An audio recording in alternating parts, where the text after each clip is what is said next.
360-bob.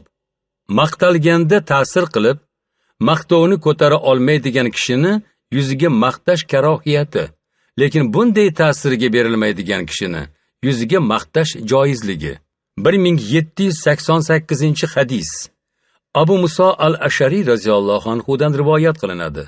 Nabiy sallallohu alayhi va sallam bir kishining boshqa birovni maqtab, uni madh etishda juda oshirib yuborayotganini eshitib, halok qildinglar yoki odamni belini uzdinglar dedilar.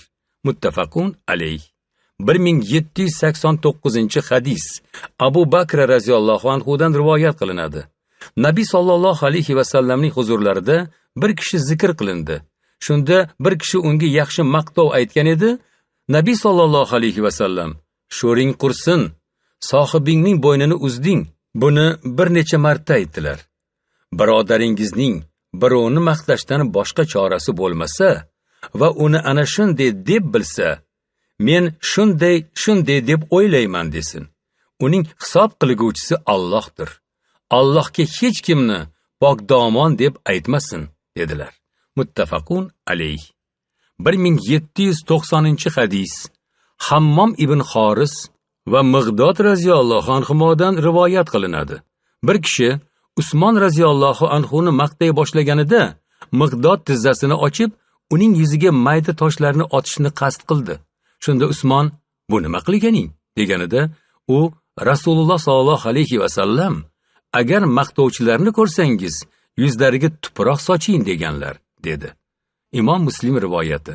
Yuqorida keltirilgan hadisimiz yuzga maqtashni man etuvchi hadislardandir. Yuzga maqtash muboh ekanini anglatuvchi sahih hadislar ham ko'pdir. Ulamolar ikki tomon hadislarni jamlab, quyidagi fikrlarni aytishgan. Agar maqtalayotgan kishi komil, iymonli, ishonchli, riyozatli, ma'rifatli bo'lib, o'sha maqtovdan fitnalanmasa va g'ururga ketmasa, nafsi ta'sirlanmasa, harom ham, makruh ham emas. Agar bu ishlarning birortasidan qo'rqilsa, yuzga maqtash qattiq makruh bo'ladi.